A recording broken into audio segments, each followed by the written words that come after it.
성경 말씀은 갈라디아서 4장 1절로 7절입니다.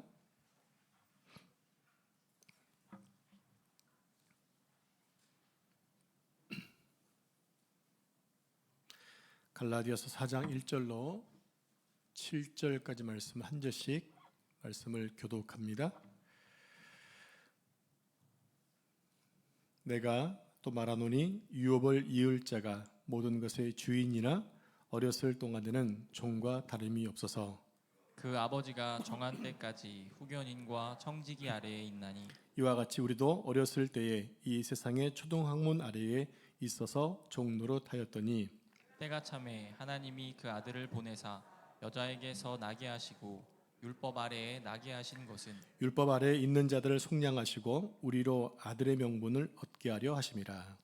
너희가 아들이므로 하나님이 그 아들의 영을 우리 마음 가운데 보내사 아빠 아버지라 부르게 하셨느니라. 7절 같이 읽습니다. 그러므로 내가 이후로는 종이 아니요 아들이니 아들이면 하나님으로 말미암아 유업을 받을 자니라. 아멘. 이 말씀은 살아계신 하나님의 말씀입니다. 아멘. 오늘부터 다시 갈라디아서 강해를 시작하도록 하겠습니다. 작년에 3장까지 했는데 올 한해 4, 5, 6장 끝날 수 있기를 원합니다. 갈라디아서는 사도 바울이 1차 세계 전도 여행 때 갈라디아 지역의 한 교회가 아니라 갈라디아 지역에 있는 교회입니다. 그곳에 복음을 전하고 교회를 세웠는데 거짓 교사들이 갈라디아 지역 교회에 들어와서 바울이 전한 복음 외에 다른 잘못된 복음을 전하게 됩니다. 구원은 믿음으로 얻는 것입니다 라는 이 복음 외에 거짓 교사는 그것만이 아니라 율법도 지키고 할례를 꼭 받아야만 구원이 완성된다고 하는 잘못된 복음을 전합니다. 그런데 문제는 거짓 교사들의 그 거짓 복음에 많은 갈라디아 교인들이 그 미혹에 넘어간 것을 마음 아파하면서 쓴 편지가 갈라디아서입니다. 오늘은 하늘의 유업을 이을 자라는 제목으로 말씀을 생각해 보겠습니다. 먼저 1절, 2절 말씀 한 절씩 교독하겠습니다. 내가 또 말하노니 유업을 이을 자가 모든 것의 주인이나 어렸을 동안에는 종과 다름이 없어서 그 아버지가 정한 때까지 후견인과 청지기 아래에 있나니. 아멘. 이 말씀을 이해하려면 1세기 로마 시대 풍습을 좀 알아야 됩니다. 어떤 거냐면 로마 귀족들은 당시에 아들이 태어나고 그 아들이 법적으로 상속자가 되기까지 14살 때까지는 집에서 부모님이 그냥 자기들의 권한 속에서 아이들을 양육합니다. 그러나 14살이 되면 상속자로서 훈련을 시키는 과정을 둡니다. 몇 살까지냐면 25살까지.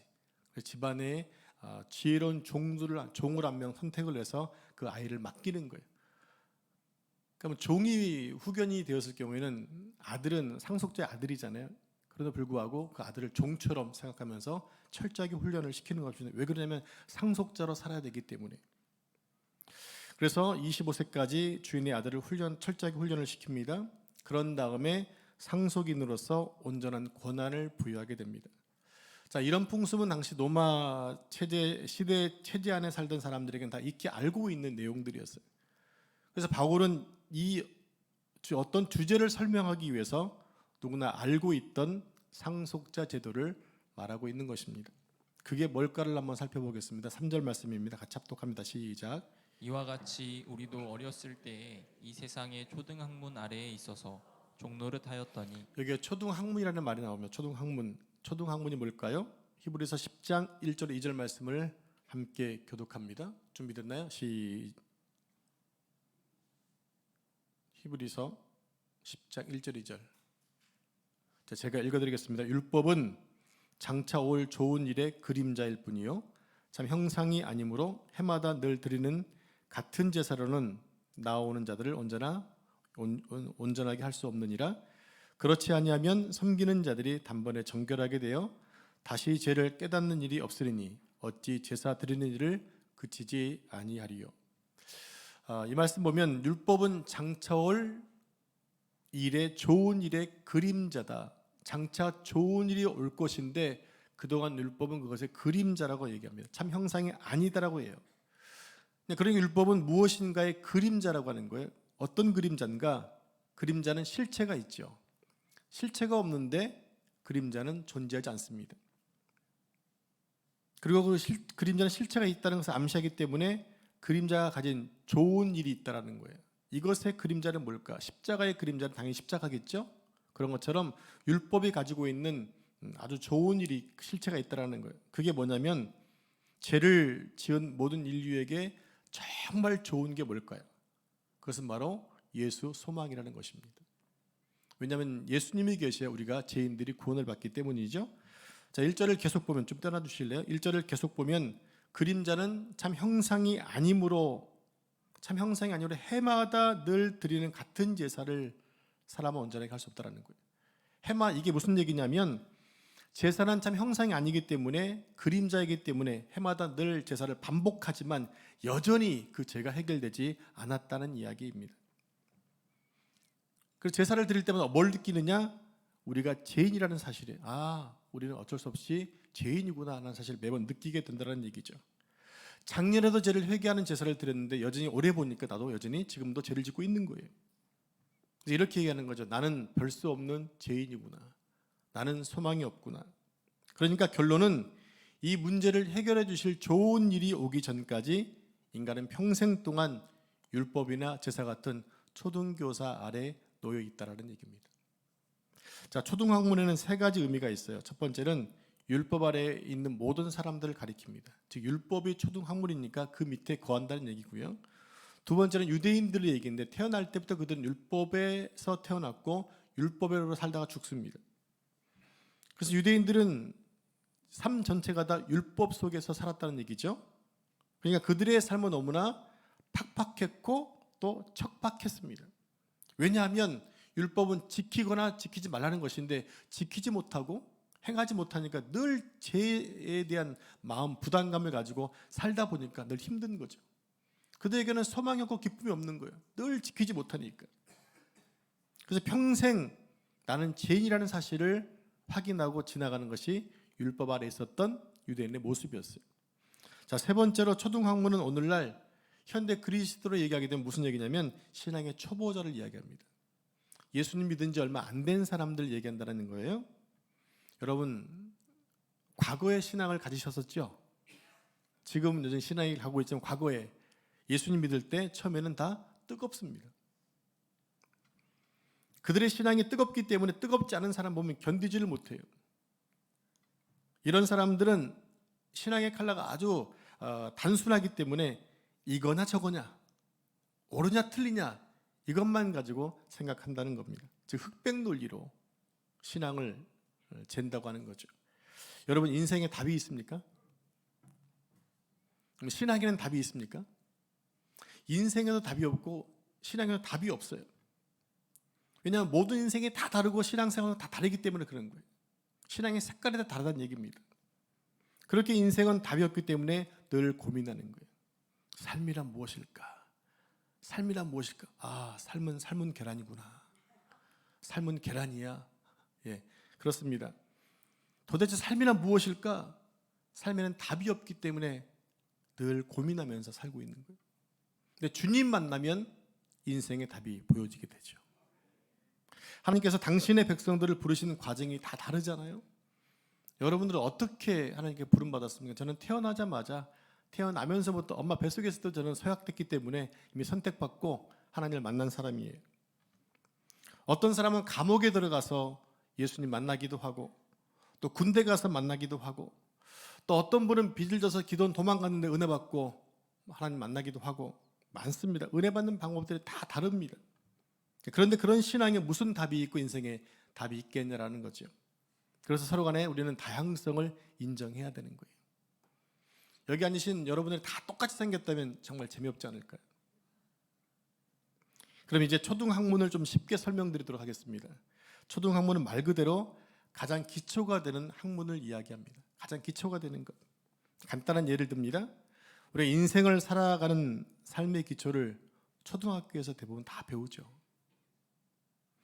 인생을 살면서 수학 공식을 매 순간 접목하고 방정식이나 또 미분적분을 적용하며 사는 인생 거의 없습니다. 제가 인생을 지금까지 살아보니까 수학은 수능 때만 필요한 것 같아요. 죄송합니다. 제가 수포자이기 때문에 이렇게 말씀드린 거니까 수학자들은 불편해하지 마시기 바랍니다. 그런데 실제로 지금 세상에 스마트폰 하나에 계산기로 다 하면 쉽게 계산되는 거 뭐 굳이 합니까? 죄송합니다. 요즘에는 초등학교 입학할 때 영어까지 선행학습을 하잖아요.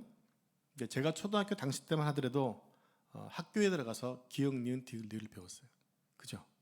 네, 그랬습니다. 국어 시간에 자음 배우고, 다음에 모음 배우고, 다음에 글자를 조합하는 거 배우고, 또 글자 하나하나를 깨우치면 글자끼리 연결시켜서 받아쓰기를 하고, 또 단어가 이어지면 문장이 되는 것을 익히게 됩니다. 그렇게 하면 글자를 다 뗀 건가요? 글자를 떼면 그때부터 진짜 글자의 세계로 들어가기 위해 많은 문학 서적들을 읽습니다. 훌륭한 작품들을 읽습니다. 그리고 일기나 또 글을 쓰면서 자기 생각들을 펼쳐나갑니다. 그러면서 인생의 고수가 되어져 가는 겁니다. 가장 먼저, 그러니까 그 전에 뭐 했다는 얘기입니까? 초등학교 과정을 지나왔다라는 거죠. 자, 이제 본문 3절 말씀을 함께 보겠습니다. 시작. 이와 같이 우리도 어렸을 때 이 세상의 초등학문 아래에 있어서 네, 우리도 어렸을 때에 세상의 초등학문 아래에 있었다는 거예요. 그래서 뭐 했다는 얘기입니까? 종노릇 했다는 겁니다. 초등학문에 종노릇 했다. 그러면 초등학문이 뭐라고 얘기했어요? 율법, 제사라고 얘기했죠. 우리도 전에는 율법과 제사 밑에서 종노릇 했다는 겁니다. 자, 4절이 중요한데요. 4절 같이 합독합니다. 시작. 때가 참에 하나님이 그 아들을 보내사 여자에게서 나게 하시고 율법 아래에 나게 하신 것은. 네, 여기 때가 참이라는 아주 중요한 단어가 나옵니다. 우리가 시간 얘기하면 카이로스 시간과 크로노스 시간을 얘기하죠. 크로노스는 일반적인 시간을 얘기하고요. 카이로스는 하나님의 시간을 얘기합니다. 즉 때가 참이라는 말은 카이로스의 시간과 크로노스의 시간이 전부 합해서, 즉 그러니까 인류 역사와 우주의 시간이 쭉 팽창돼 가다 어느 한 시점에 딱 하고 멈춘 시간을 얘기하는 거예요. 어느 한 시점에 딱 이르렀습니다. 그때가 바로 때가 참이라는 단어예요. 그게 뭘까요? 어느 시점에서 이른 것일까요? 그게 바로 예수님이 태어나신 시간을 얘기하는 것입니다. 하나님께서 당신의 독생자를 여자의 몸에 나게 하시고 율법 아래 나게 하신 그때가 바로 때가 참이라는 시간이에요. 그럼 여자의 몸에서 나게 하셨다는 말이 무슨 뜻일까요? 우리나라에 보면 그 노래가 있잖아요. 아버지 날 낳으시고 어머니 날 기르실세. 나를 누가 낳았어요? 실질적으로 엄마가 낳았어요. 근데 우리는 얘기하기를 아버지 날 낳으시고 어머니 날 기르실지 얘기하는 거예요. 이게 무엇이냐? 생물학적으로 우리는 여자가 낳지, 엄마가 낳았지만 나는 아버지의 피를 가지고 태어났다는 것을 얘기하고 주고 있는 거예요. 그래서 아버지가 날 낳았다고 얘기하는 거예요. 그래서 여러분, 우리가 아버지의 성을 따릅니까? 엄마의 성을 따릅니까? 이게 성경적이에요. 남자의 피를 받았기 때문에 엄마가 날 낳았지만 그것이 그렇기 때문에 우리는 아버지의 성을 따르는 것이 성경적이라고 하는 거예요. 근데 요즘에는 어떡합니까? 엄마의 성을 따르기도 하잖아요. 계속 이 시대는 어떤 권위와 있는 질서를 계속 파괴하는 시대다 보니까 이것이 마치 앞서가는 것처럼 이렇게 느껴지고 있잖아요. 이것은 분명히 아니라고 하는 거예요.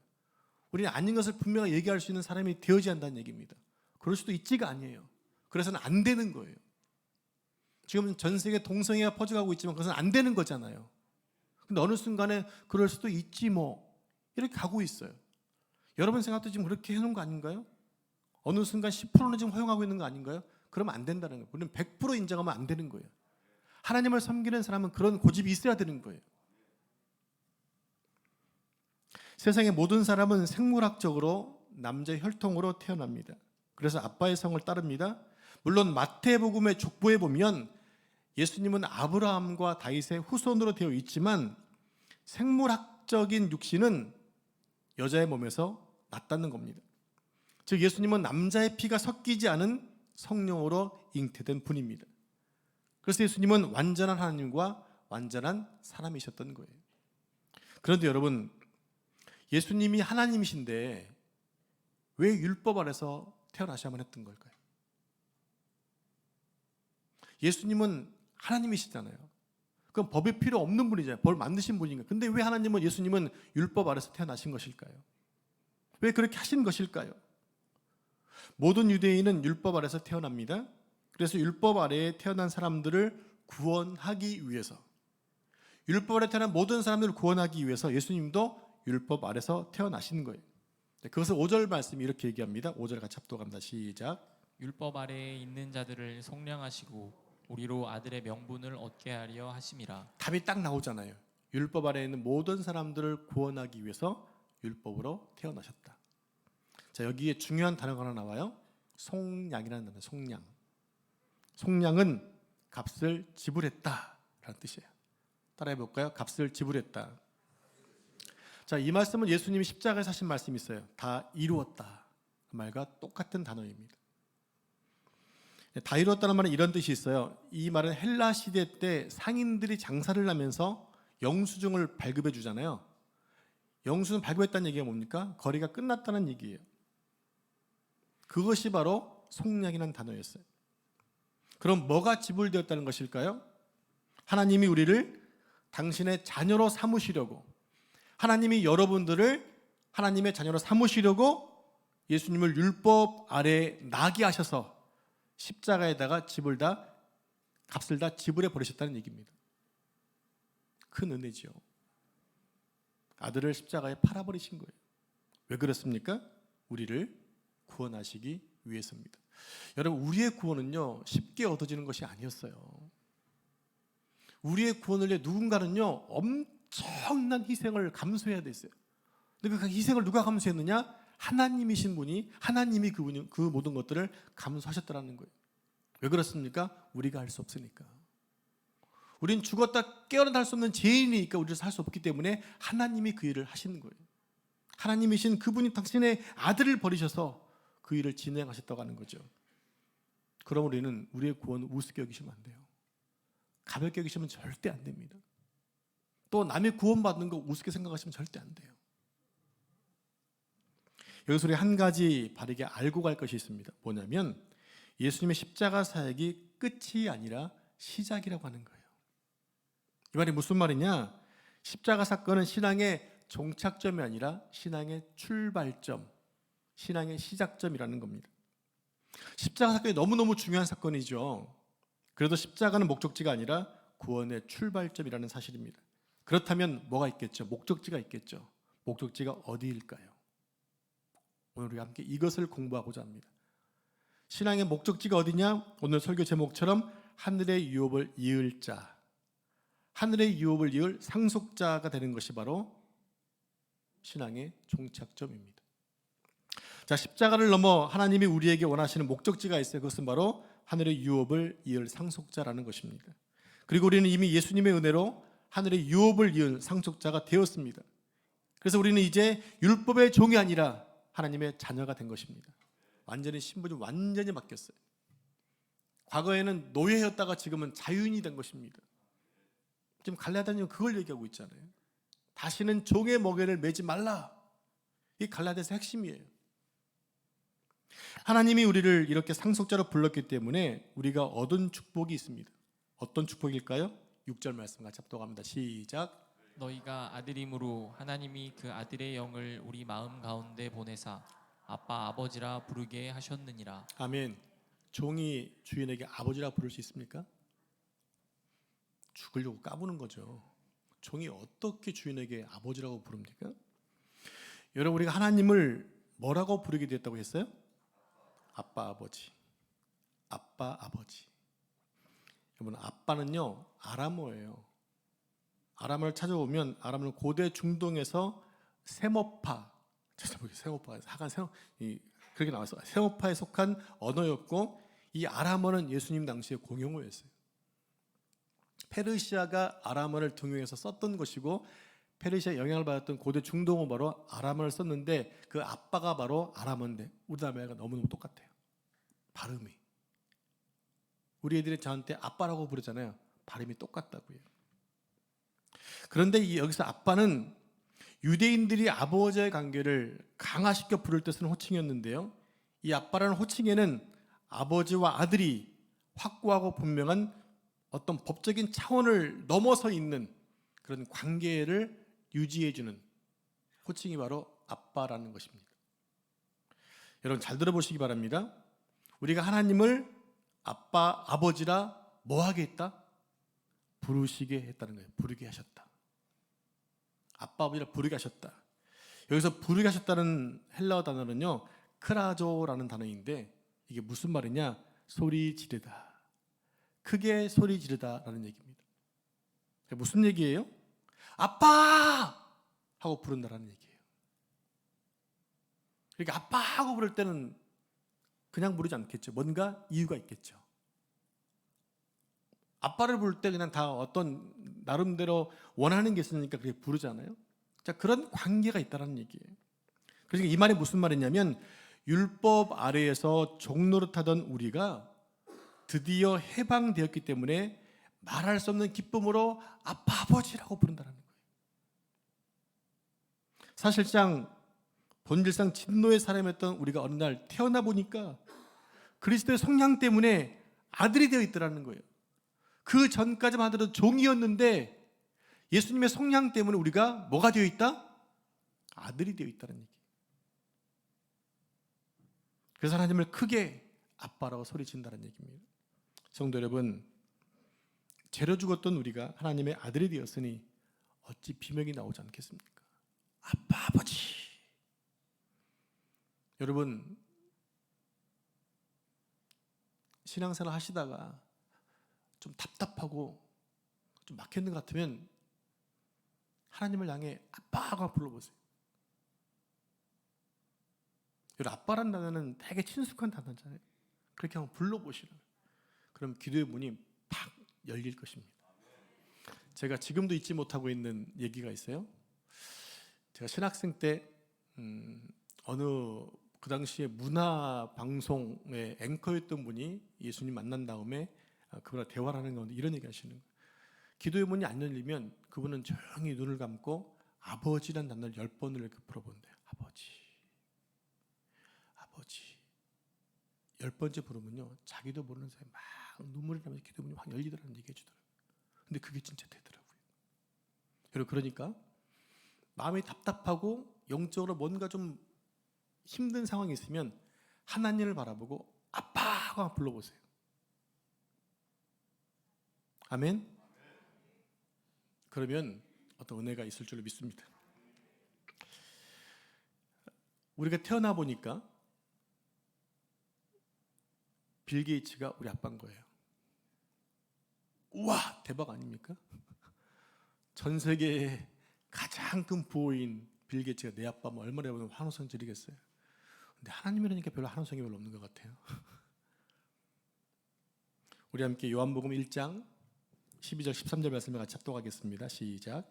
영접하는 자 곧 그 이름을 믿는 자들에게는 하나님의 자녀가 되는 권세를 주셨으니 이는 혈통으로나 육적으로나 사람의 뜻으로 나지 아니하고 오직 하나님께로서 난 자들이니라. 아멘. 우리 옆 사람이 이렇게 축복하겠습니다. 당신은 하나님께로부터 난 자입니다.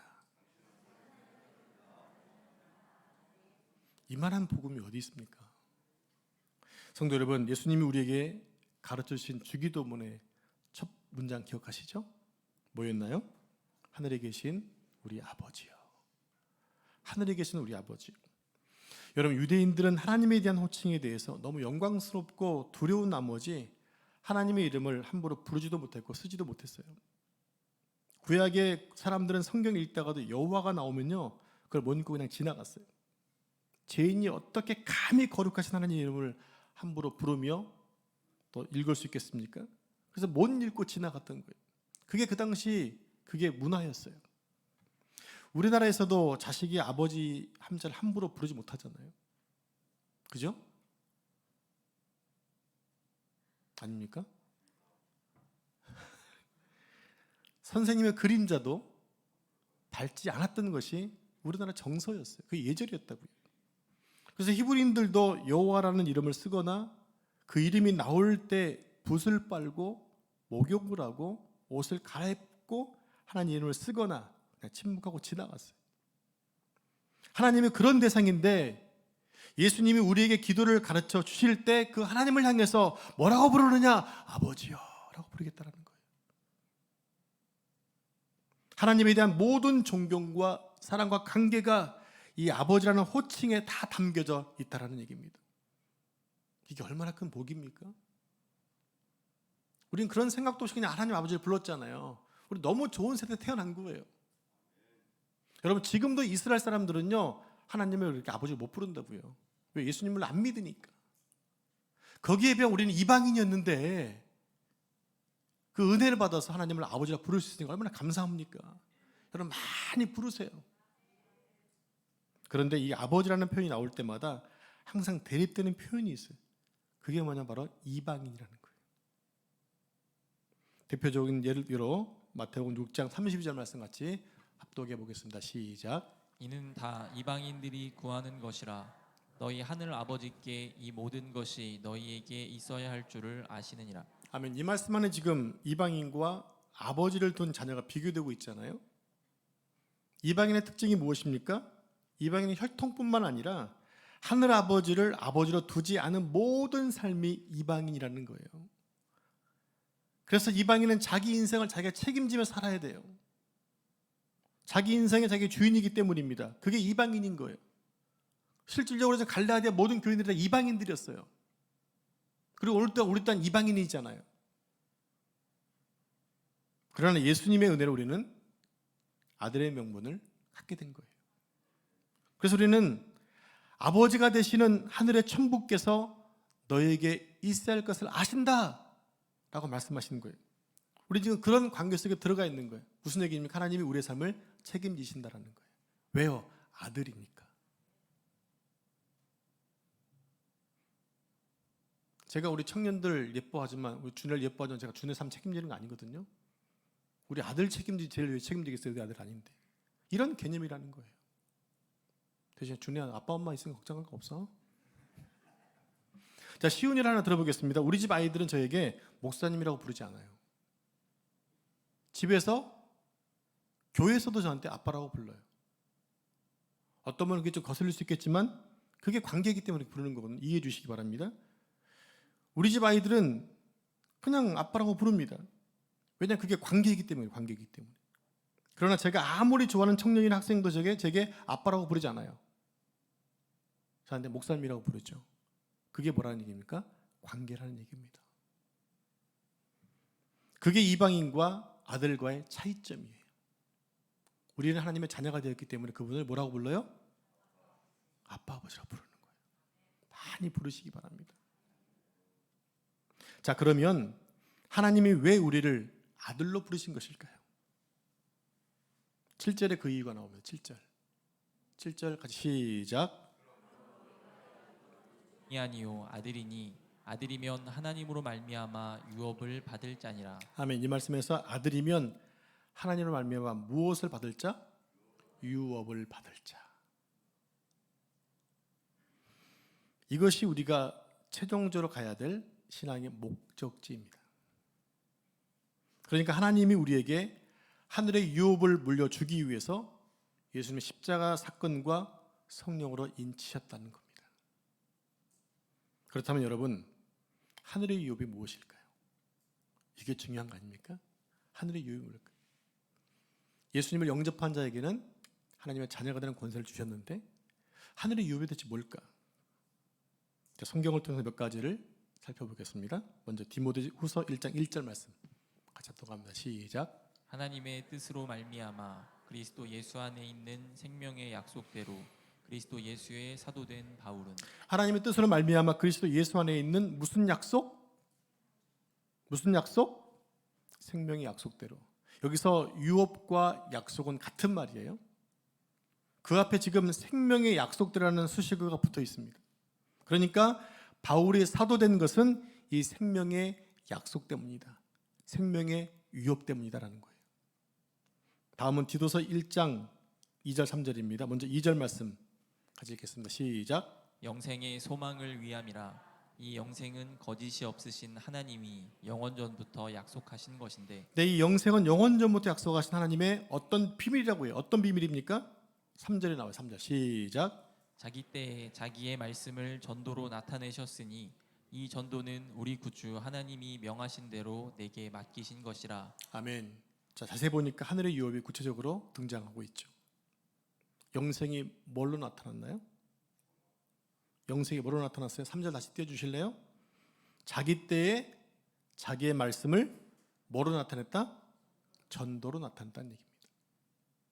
그리고 이 전도는 우리 구주 하나님이 명하신 대로 내게 맡기신 것이라고 얘기하고 있어요.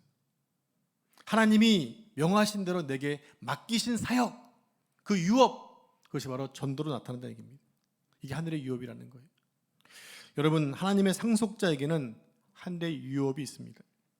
그 유업은 하나님 맡기신 전도 사역이라는 것입니다. 갑자기 전도로 딱 넘어가니까 실망하시는 분이 많이 있는 것 같아요. 여러분, 여기서 우리는 하나님의 마음을 발견할 수가 있어요. 어떤 마음인가? 하나님은 아직도 잃어버린 하나님의 둘째 아들을 목놓아 찾고 계신다는 거예요. 이미 우리는 아들이 되었잖아요. 다음 아들을 찾고 있다는 얘기예요. 그것을 위해 독생자를 이 땅에 보내셨고 그 안에 본받은 우리에게도 하늘의 유업을 맡기신 거예요. 우리가 눈을 떠보니까 이제는 종이 아니라 하나님의 자녀가 되어 있어요. 하늘의 부여를 물려받은 상속자가 되어 있다는 얘기입니다. 그래서 그 놀라운 사실을 우리가 깨달으니까 비명이 나오게 되는 거죠. 그래서 우리도 하나님의 그 심장과 목마름을 가지고 미친 듯이 복음을 전할 수밖에 없게 되었다는 얘기입니다. 성도 여러분, 혹시 아이를 잃어버렸던 적 있으십니까? 없으신 분들은 참 복된 거예요. 그만큼 피가 덜 말랐을 거니까. 제가 수원 영통에 살 때 우리 두 남자 아이들이 초등학교 저학년이었어요. 너무나 활동적이었던 두 아들은 아파트 단지 내에 있는 모든 아파트를 다 놀이터 삼아 섭렵하고 다녔어요. 아는 분은 아실 거예요. 아이들은 항상 다른 놀이터를 가서 또 구축하고 또 돌아다니고 막 하고 다니는 거예요. 그럼 엄마가 여기 가면 있을 것 같은데 여기 없는 거예요.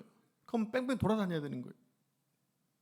당시 아파트 내에 놀이터가 여러 개 있었기 때문에 어디서 노는지를 감잡지 못했던 거죠. 또 어떤 때에는 친구 집에서 놀면서 늦게까지 아무런 말도 없이 있다 보니까 엄마는 걱정이 되는 거죠. 그래서 어느 날 제가 서울에서 장례를 마치고 운전하고 돌아오는데 아내에게 전화가 오는 거예요. 두 아들이 찾아도 안 보인다는 거죠. 관리사무소에 전화해서 방송에도 소식이 없다라는 거예요. 그전에도 워낙 관리사무소에 많이 전화를 했어요. 이제 귀찮아하는 거예요. 귀찮아요. 그건 다행히 아이들을 찾았기 때문에 지금 함께 있는 것입니다. 겨우 그 정도 가지고도 애가 탔는데 며칠씩 아이를 잃어버린 부모의 심정은 얼마나 애가 타겠습니까? 여러분, 우리가 이산 가족의 아픔들을 보잖아요. 얼마나 한이 맺혀 있는 것 알잖아요. 아이를 잃어버린 부모는 평생 피가 마른다고 합니다. 여러분, 하나님도 그러시더라는 거예요. 우리 하나님은 잃어버린 영혼들을 찾아달라는 절박한 마음으로 우리에게 하늘의 유업을 주셨어요. 그래서 예수님은 수가성 여인을 찾아가셨고 사람들이 계속 손가락질하고 미워했던 삭개오를 찾아가셨어요. 그리고 나머지 일을 오늘 우리와 우리 교회에 위임해 놓으셨다는 얘기입니다.